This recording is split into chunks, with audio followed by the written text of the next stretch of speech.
ভাবি বলছে, ভাই রে আমি তোমার জানের থেকে ভালোবাসি না, তোমার কলগে না, তুমি কলগে ফ্যাপসা কিডনি সব। ভাই মরে গেছে, আর একদিন যেতে না যেতে পেটটা ফুলতেস, তো বলতে ভাব ভালো না, গে তোর বাপকে কবর দে। আরে এই বললি জান কলগে ধর রাখ, ওরে সর্বনেশে সেই রাম দুর্গন্ধ। এই বললি কলগে, এই দুনিয়া রাখার জায়গা না, দুনিয়াটা রাখার জায়গা না, এই দুনিয়াটা হচ্ছে নিয়ে যাওয়ার জায়গা। একবার জোরে বলুন, জোরে বলছেন না, জোরে বলছেন না। ওই জন্য আল্লাহ বললেন, আমা খলাকতুল জিন্না ওয়াল ইনসা ইল্লা লিয়াবুদুন।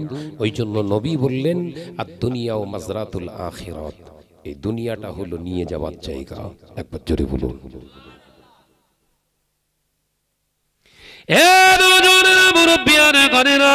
আমার সোনা চাঁদ সোনার মানিকেরা, ও আমার নজর যুবকেরা, আলোচনা বোঝো মুরব্বিয়ান গণেরা। আল্লাহ নবী বললেন, তিন প্রকার পোশাক পরা আমার উম্মত উম্মতিদের জন্য হারাম। আমি জাহান্নামের ভিতরে ওই তিন প্রকার পোশাক পরনে वाला নারী পুরুষদেরকে আমি দেখে এসেছি। কোথায় দেখে এসেছে? জাহান্নামের ভিতরে। আল্লাহ নবী বললেন, এক নাম্বার পোশাক হলো যে পোশাকটা পরার পরে পুরুষের নারীর অঙ্গ প্রত্যঙ্গ দেহের স্ট্রাকচার বডির গঠন বোঝা যায়, শরীরের স্ট্রাকচার গঠনটা বোঝা যায়। এই রকম পোশাক পরা আমার উম্মতের জন্য হলো খারাপ। ও আমার মুরব্বিয়ানগণেরা, শুনে রেখে দিন, জেনে রেখে দিন, আল্লাহ নবী যেটা বোঝাতে চাইলেন সেটা হলো স্কিন টাইট, শরীরের সঙ্গে আঁটোসাঁটো হয়ে থাকে এমন পোশাক পরা নারী পুরুষদের জন্য হলো হারাম। পর্দা শুধু মেয়েদের, আর আমার গোপাল জর্দা নাকি? মেয়েদের জন্য পর্দা, আর আমরা সব গোপাল জর্দা। নারীর জন্য যতটা পর্দা, পুরুষের জন্য ততটা পর্দা। একবার জোরে বলুন। তাহলে আঁটোসাঁটো পোশাক পরা বলে না তো। একটা নারী যদি স্কিন টাইট পোশাক পরে রাস্তা দিয়ে ঘুরে, ওই ছেলেগুলা তাদের দিকে এমনি করে খারাপ নজরে তার দৃষ্টি দিয়ে তাকায়। ঠিক পক্ষান্তরে একটা পুরুষ যদি আঁটোসাঁটো গেঞ্জি পরে আর স্যুট পরে, কিংবা আপনার এমনি করে জিন্স পরে রাস্তা দিয়ে যদি হেঁটে হেঁটে যায়, দুটো নারী ওর দিকে খারাপ দৃষ্টিতে তাকাবে না, তার গ্যারান্টি কি আছে? আলোচনা মাথায় ঢুকছে? যেন আবার কালকে বলবেন না শাহনাজ ভাই প্যান পরা হারাম বলে গেছে। প্যান পরা হারাম বলিনি, বলো কি পরা হারাম বলেছি? আটো সাটো স্কিন টাইট প্যান পরা, গেঞ্জি পরা, জামা পরা। জোরে সবাই বলছে না, আসামি ভর্তি তো। জোরে বলে, আওয়াজ দেন।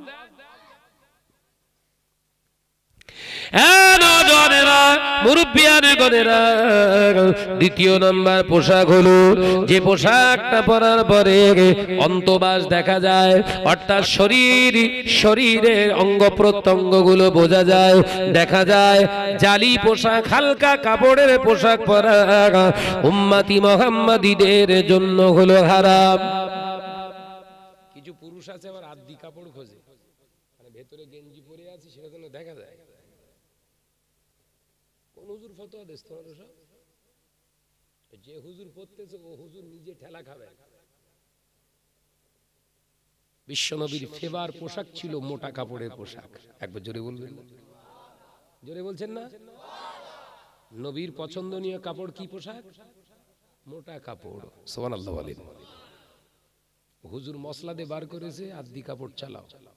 হুজুর আগে না নবী আগে? হুজুর রাজস্থানের খেজুর হয়ে যাবে।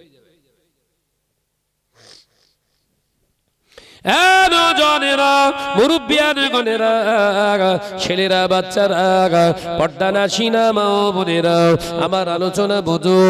আর তৃতীয় নাম্বার হলো একটি নারী আর পুরুষের ভিতরে পোশাকের পার্থক্য তৈরি করে একটি জায়গা। একটি নারী যখন পোশাক পরিধান করবে, খেয়াল করবে পায়ের গোড়ালির উপরে যেন পোশাকটা না চলে আসে, কারণ মহিলাদের গোড়ালির উপরে, টাকনুর উপরে কাপড় উঠিয়ে পরা হারাম। আর পুরুষের জন্য এই গোড়ালির নিচে ঝুলিয়ে পোশাক পরা হলো হারাম। কটা পোশাক বলেছি? জোরে বল বাপ। যে কটা ছেলে প্যান্ট পরে আছে অধিকাংশদের মোজা পরা লাগে না, প্যান্ট ঝুলিয়ে পুরো মোজা তৈরি করে ফেলেছে। আবার সে ঝোলাবে সে কলগেট দৌড় পর্যন্ত। আটো সাটো পোশাক পরা কেন হারাম? যে কটা পরে আছে ওদের একটু বিবেকের দরজা খুলে দেয়। তুই যে প্যান্টটা পরেছিস, হাকিকাত সত্য কথা বল, দিন বসে পেচ্ছাপ করেছিস? হারাম বলে চলে যাওয়া জিনিস না, আমি ওর ব্যাখ্যা দিয়ে যাব। যারা আটো সাটো প্যান্ট পরে ঘোরাঘুরি করছিস, তোর ওই প্যান্টটা হারাম কেন? এর উত্তর শোন। তুই বসে পেশাব পায়খানা করতে পারবি না। যদি মনে করিস না আমি শরিয়াতকে মেনেই আমি চালাবো, ও পেশাব আর নিচে পড়বে না, হয় তোর কোঁচড়ে আর নইলে মাথায়। কথা বোঝে না তো। কথা ঠিক বলিস না ভুল বলিস? কেন হারাম বোঝা যাচ্ছে? ওই আটো সাটো প্যান্ট পরে তুই সেজদায় যাবি, তোর পেছনের কেটো দেখা যাবে। কি জ্বালা বলেনি তো বোঝা যায় না। ওর কলগের পেছনের কলগের দোষ দেখা যাবে না, যাবে না। হারাম বলে চলে যাওয়া জিনিস না আমি। কেন হারাম? এর বিকজ কারণটা উদ্ঘাটন করে তারপর যাব। আসুন আলোচনায় ফিরে আসি। কোথায় কোথায় বন্ধ করেছিলাম? সে তো শেষ হয়ে গেছে। এখনো ভাই ওমরে গিয়ে দাঁড়িয়ে, আমি সে চলে এসেছি তো, ওখানে বিচার হয়ে গেছে তো, 100টা কমপ্লিট। এদিকে 30টা শেষ, 9টাও শেষ। ছিলুম কোথায়? বিশ্বনবী বললেন সব ভুলে গেছে। বিশ্বনবী বললেন নামাজ পড়বে, রোজা করবে, হজ করবে, যাকাত দেবে, দাড়ি থাকবে, টুপি থাকবে, জুব্বা পরবে, মসজিদ ভর্তি করে নামাজ পড়বে, একটারও ঈমান নেই। এর আলামত প্রথম কি, সিমটম, কারণ কি? নবী বললেন ঘরে ঘরে সুদ ঢুকবে। এই সুদের ব্যাখ্যা করছিলাম, ভয়াবহতা কেন হারাম। সুদের মাল যে সংসারে যাবে, প্রথম আলামত বললাম কি, ওই ঘর থেকে ইসলামের আদর্শ বেরিয়ে গিয়ে ইহুদি, নাসারা, বেদিন, বেঈমানদের ক্যারেক্টার ঘরে প্রতিষ্ঠিত হবে। এখানে রেখে তারপরে এদিকে ছিলাম না, ওয়াজ ভুল হয়ে যাচ্ছে না তো কি জানি। হ্যাঁ, সব জ্যান্ত আছেন তো নাকি? নারাই তাকবীর। ওদিকে শুলি ভালো হয়, কেতা বালিশ দে, তাকবীর দাও, নারাই তাকবীর। জোরে বলেন নারাই তাকবীর, নারাই তাকবীর। সিলসিলা হক মুসাদ্দুদুস সামা, সিলসিলা হক মুসাদ্দুদুস সামা, নারাই তাকবীর। চাঙ্গাই থাকতে আমি বললাম, एकदम मुसलमान हर जगह में घूमना फिरना तो शेर के जैसा। हम मुसलमान हैं, हर जगह में घूमना फिरना तो शेर के जैसा, मगर मस्जिद में जब दाखिल हो जाए मुसलमान तो हो जाए बिल्ली के जैसा। एक बार जोरे बोलুন। सब जगह सिंहेर मतो থাকবেন, কিন্তু মসজিদে যখন যাবেন বিড়াল যেরকম বসে, চার হাত এক জায়গায় করে, মাথা হেড করে, চুপ করে, এরকম করে বসবেন। ওই তরিকায় বসা হচ্ছে আমার রাসূলের সুন্নাত। একবার জোরে বলুন। ও মসজিদে গিয়ে যেন মনে হচ্ছে বাপের ঘর। এই কথা ঠিক না? বুঝে বলে, যে মসজিদে হেলান দিয়ে কাত হয়ে ঠ্যাং বিছড়ে বসে, ওর গে চটকা। এই মাথায় ঢোকাতে পারছেন তো নাকি? মসজিদ আরামের জায়গা নয়, ইবাদতের জায়গা। উসজুদু লিল্লাহি ওয়া ফি মসজিদ, সিজদা করার জায়গা মসজিদ। একবার জোরে বলবেন না? যুবকেরা, ছেলেরা, বাচ্চারা, পর্দানাসীনা মা ও বোনেরা, আল্লাহ নবী তো জাহানের বাদশা হাবিবুল্লাহকে, নবী জনাবে মুহাম্মদুর রাসূলুল্লাহকে সাল্লাল্লাহু আলাইহি ওয়াসাল্লাম পাক জবানে জানিয়ে দিলেন, উম্মতের ঘরে সুদের টাকা ঢুকে যাওয়ার কারণে ওই উম্মতের ঘর থেকে শান্তিটাই উঠে যাবে। স্বামী স্ত্রী নিজেদের ভিতরে আর নিজেদেরকে বিশ্বাস করবে না, স্ত্রী পরকীয়ায় লিপ্ত হয়ে যাবে, স্বামীও জিনাতে লিপ্ত হয়ে যাবে, ঘরের ভিতরে বাচ্চাগুলো তৈরি হবে সব নাজায়েজ হারাম ভাবে। ও আমার সাহাবারা, ওই সময় হারাম সন্তানের জন্ম বেশি বেশি হবে, যার কারণে আমার ইসলামটা তাদের কাছে ঘৃণিত রূপান্তরিত হবে, আমার ইসলামটা তাদের কাছে অবজ্ঞার জায়গা তৈরি হবে।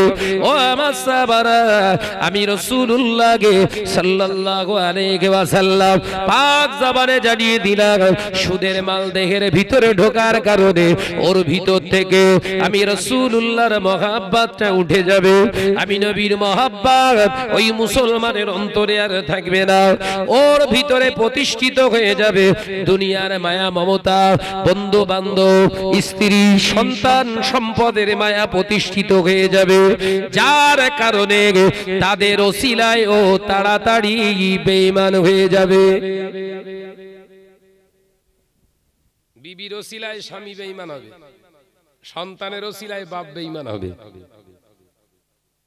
দুটো একটা বলি, বেঈমান হবে বলে চলে যাওয়া জিনিস না তো, আমি এটা খুলে ব্যাখ্যা করি। বিবি বলছে, শোনো না, এই ঘরটা একটু পাকা করতে হবে, সবাই ছাদ ঢালাই দিচ্ছে, দেন টাকা নিয়ে আমার কাছে। আরে টাকা নিয়ে যেভাবে রোজগার করছো এইভাবে করো, একটু একটু করে মেটাতে হবে। কি মেটাবো? আমি একটা লোন তুল দিস। এ বুদ্ধি কার? কথা বোঝে না তো, এ বুদ্ধিটা কার? স্ত্রী না আয়রন? আয়রনের বুদ্ধি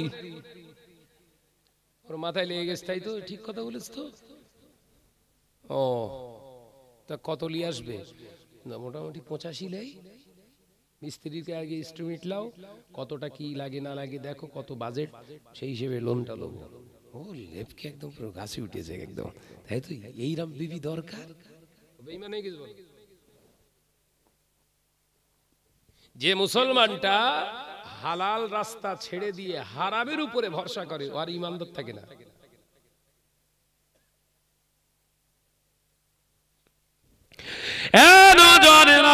দ্বিতীয় নাম্বার উদাহরণ শুনে রেখে দিন, জেনে রেখে দিন, সন্তানের দ্বারা পিতামাতা বেঈমান হয়ে যাবে, ইসলামের দুশমন হিসাবে পরিগণিত হয়ে যাবে। মেয়ে আমার ভাঙড় কলেজে পড়ে, ছেলে আমার ভাঙড় কলেজে পড়ে, ছেলেটা দাবি করলো, আব্বা জি আমাকে একটা মোবাইল আপনি বানিয়ে দেন, মোবাইল আপনি কিনে দেন। মেয়েটা দাবি করলো, আমি ভাঙড় কলেজে পড়ছি, আমার জন্য এরকম লেবাস দরকার, যে লেবাসটা শরিয়াতে হারাম করেছিল, ওই লেবাস মেয়ে বাপের হালাল টাকা দিয়ে কিনতে শুরু করলেন। ওই পোশাক পরে মেয়েটা এখন ভাঙড় কলেজে যায়। এলাকার নওজোয়ান যুবক ছেলেগুলো ওই মেয়েটার দ্বারা তারা আর জেনা ব্যভিচারে লিপ্ত হয়। ও বাবাজি, বলে রাখি আপনাদেরকে, আপনার হালাল অর্থ দ্বারা আপনার মেয়ের পোশাকটা কিনে দেওয়ার কারণে আপনার মেয়ে জেনা ব্যভিচারে লিপ্ত হলো, আর 10টা পুরুষকে সেই কাজে নিবদ্ধ করলো। একজন মুমিন যে ব্যক্তি হয়, সে কোনোদিন মানুষকে বিপদগামী করতে পারে না। মুমিন যারা হয়, মুত্তাকিন যারা হয়, তারা আরেক মুসলমানকে জান্নাতের রাস্তা দেখায়। তাহলে এখানেও কেল্লা ফতে।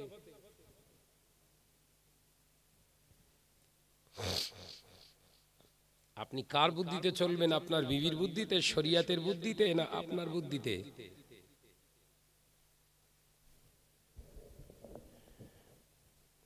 এ নজরেরা, আল্লাহ নবী পাক জবানে জানালেন সুদের মাল খাওয়ার কারণে আল্লাহর ভয়টা অন্তর থেকে বেরিয়ে যায়। এ আল্লাহর ভয় অন্তর থেকে বেরিয়ে যাওয়ার কারণে ওর ভিতরে প্রতিষ্ঠিত হয় মরণের ভয়। ও মৃত্যুকে ভয় পেয়ে যায়, দুনিয়ার শাসকদেরকে ভয় পায়, নেতা মন্ত্রীদেরকে ও ভয় পায়। জানবেন এক কথায় ওর ভিতরে আর ঈমান নাই। কারণ নবী পাক জবানে জানিয়েছে একজন মুমিনের ভিতরে দুনিয়ার কোন শাসকের, মন্ত্রীর, পুলিশের ভয় থাকে না, মরণের ভয় থাকে না। কারণ মৃত্যুটা হলো একজন মুমিনের জন্য বড় নিয়ামত। জোরে বলুন সুবহানাল্লাহ, আরো জোরে বলুন। মরণকে ভয় পায় না। সকলে আমার বলে, ভাই আপনি এরকম টাফ সাবজেক্ট নিয়ে ওয়াজ করেন, আপনার ভয় লাগে না অ্যাটাক ফ্যাটাক? অ্যাটাক হলি তো ভালো, তো এরা আমার উপরে অ্যাটাক হওয়া মানে তো আমার নসিব ভালো। কারণ আমি বাড়ি থেকে যখন বেরোই দোয়া পড়ে বেরোই, ডান পায়ে জুতো লাগিয়ে বলি বিসমিল্লাহে তাওয়াক্কালতু আলাল্লাহ লা হাওলা ওয়ালা কুওয়াতা। বাড়ি থেকে বেরিয়েছি, কেউ যদি মেরে দেয়, বোম টোম মেরে গুলি টুলি করে শেষ করে দেয়, আল্লাহর রাস্তায় তো বেরিয়েছি। মৃত্যুটা ওয়ালা তাকুলু লিমান ইউকতালু ফি সাবিলিল্লাহি আমওয়াত বাল আহইয়া ওয়ালাকিন লা তাশউরুন। একবার জোরে বলুন, একবার জোরে হবে না? মৃত্যুটা হয়েছে তো আল্লাহর রাস্তায়। আল্লাহ বলছে তুই মরিসনি। ওয়ালা তাকুলু, তোমরা বলো না, লিমান ইউকতালু ফি সাবিলিল্লাহি আমওয়াত, যারা আমার রাস্তায় জীবন উৎসর্গ করেছে, জীবন দিয়ে দিয়েছে ইসলামের জন্য, আমার জন্য, আমার হাবিবের জন্য, ওরা মারা গেছে কথা তোমরা বলো না। বাল, আমি আল্লাহ বরঞ্চ বলছি আহইয়াউ, ওরা জিন্দা। একবার জোরে বলুন, একবার জোরে বলুন। তাহলে আমার আবার টেনশন থাকবে কেন মরণে? মরণের টেনশন কার হবে? একদম গাছ বেঈমান, শুকনো বেঈমান। কিছু হবে না তো, কিছু হবে না তো, কিছু হবে না তো, তার মানে ও আল্লাহকে বিশ্বাস করে না তো। আর বাড়ি থেকে বেরিয়েছি বিসমিল্লাহে তাওয়াক্কালতু আলাল্লাহ, কার উপর ভরসা করে? আল্লাহর উপরে। তো আমার ওই জন্য ভয় নেই, নির্ভাবনায় ওই জন্য কথা বলি। বিশ্বের ইমাম, ইমামে আজম আবু হানিফা রাহমাতুল্লাহ আলাইহির খাবারের সঙ্গে জাহের বিষ মাখিয়ে দিয়ে খাবার দিয়ে দিলেন। আবু হানিফা রাহমাতুল্লাহ আলাইহি বিসমিল্লাহে তাওয়াক্কালতু আলাল্লাহি বিসমিল্লাহে ওয়া আলা বারাকাতিল্লাহ বলে খাওয়া স্টার্ট করলেন। বিষ খেয়ে ওই বিষ মাখানো খাবার মেখে হুজুর ইন্তেকাল করলেন, শহীদের দরজা পেলেন। একবার জোরে বলুন, একবার জোরে বলেন।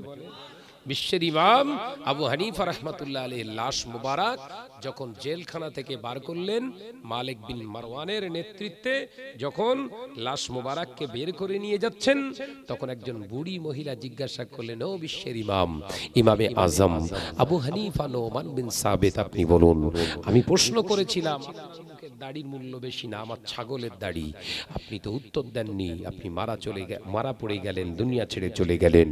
কাফনের ভিতর থেকে আল্লাহ জবান খুলে দিয়েছিলেন। জোরে বলুন, একবার জোরে হবে না? মানুষ মরে গেছে, কাফন পরেছে, ওর ভেতর থেকে আওয়াজ আসছে, বুড়িমা তুমি চিন্তা করো না,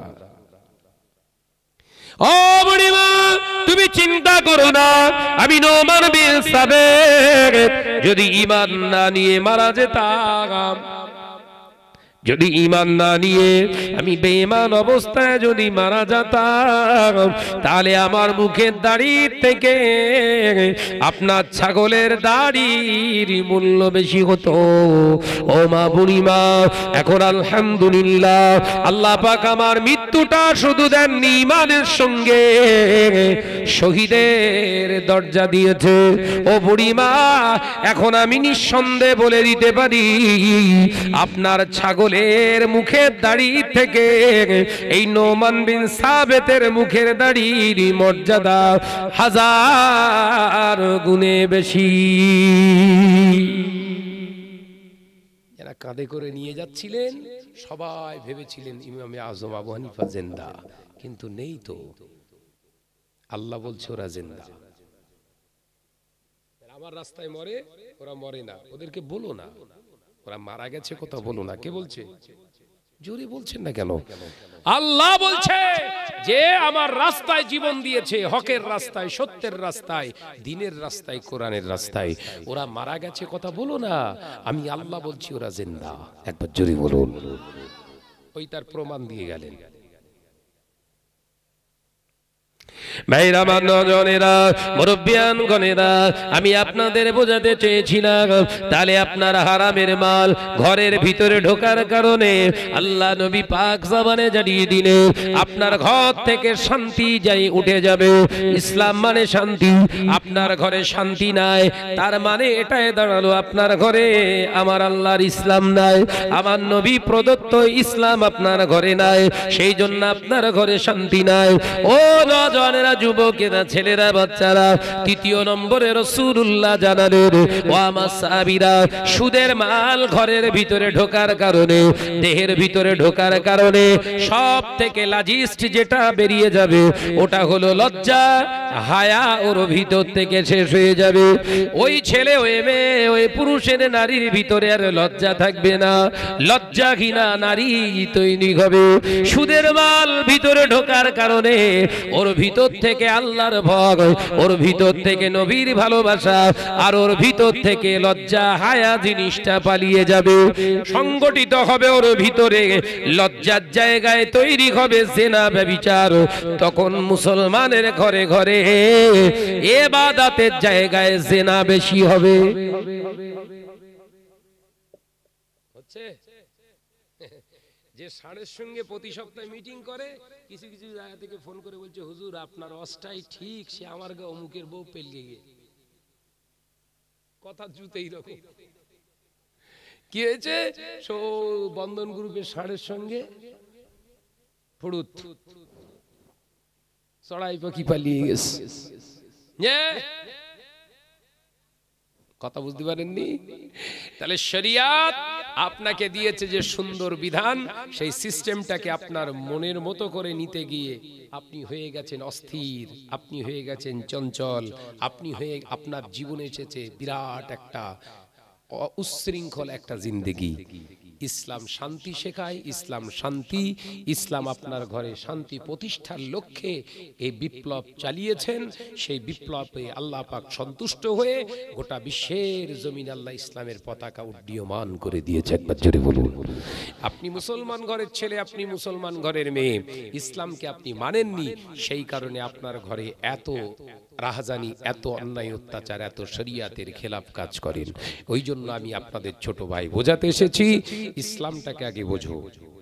ওয়াজ মাহফিল, জলসা মাহফিল দেবে, অবশ্যই দেবে, কিন্তু যাদেরকে শিক্ষক হিসাবে ইনভাইট করবে তারা যেন ইসলাম সম্পর্কে জানে, তারা যেন ইসলাম সম্পর্কে জানে। বক্তা সবাই বলো, জীবনে মাদ্রাসার চৌকাট ডিঙইনি, সে যে এমন এমন ভাষণ দেয়, এমনই আর মাদ্রাসা তৈরি করে তাই দুনিয়ায় এসেছে। কথা বুঝতে পারছেন না? ওই জন্য আমি আপনাদের ভাই, ছোট ভাই হিসাবে বক্তব্য দিয়ে আপনাদেরকে বুঝিয়ে দিয়ে গেলাম। শরিয়াতটাকে বোঝার চেষ্টা করুন। আল্লাহ আমাদের সকলকে কবুল করেন, বলুন আমিন। আরেকটি জোরে হবেন আল্লাহুম্মা আমিন। মহাব্বতের সঙ্গে দরুদ আল্লাহুম্মা।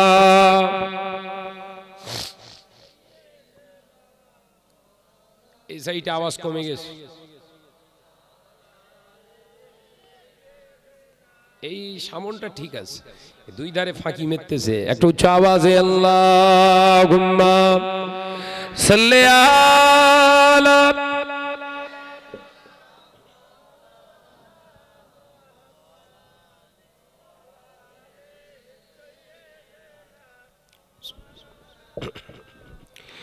দেখে লো রাসূলুল্লাহ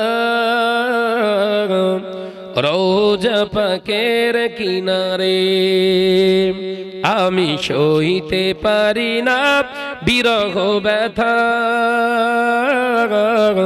ধন্য করো দিদারে আল্লাহুম্মা।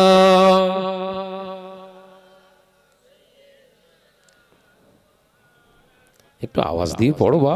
ওয়ালা আলি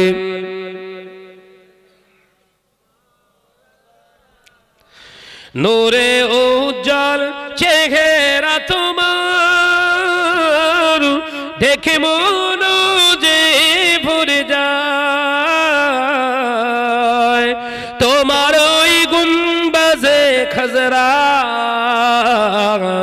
দেখে ঈমানও বেড়ে যায়। জোরে হবে না? নারে তাকবীর। রাসূলুল্লাহর মাজার মুকাদ্দাসের সবুজ গম্বুজ যখন প্রথম আপনার নজরে পড়বে না, মনে হবে ঈমানি আলাদা একটা পাওয়ার চলে এসেছে। একবার জোরে বলুন। আর যদি ওই রকম হাজি যান, মদিনায় গিয়ে সিগারেট খাচ্ছে। এই বছরে আমি হজ পাকে ছিলাম, সে সিগারেট খাওয়ার ক্যালি দেখলে মনে হয় যেন এটা হচ্ছে সিগারেট খাওয়ার জায়গা। বাড়িতে খেয়ে ঠিক পোষাতো না, মদিনায় এসে সে তুলতে।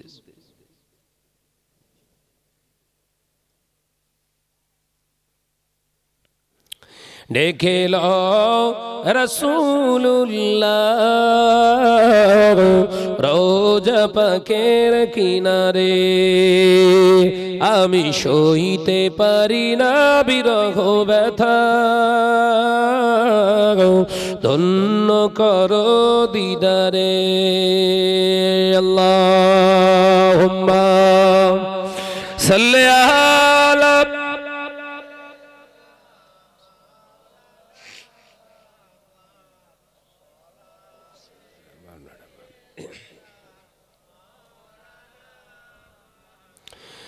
মদিনার ওই আকাশ, মদিনার ওই বাতাস, মদিনার ওই আকাশ, মদিনার ওই বাতাস, মদিনার ওই জবালে উহুদ, তোমাকেও সালাম জানাই। জোরে হবে না?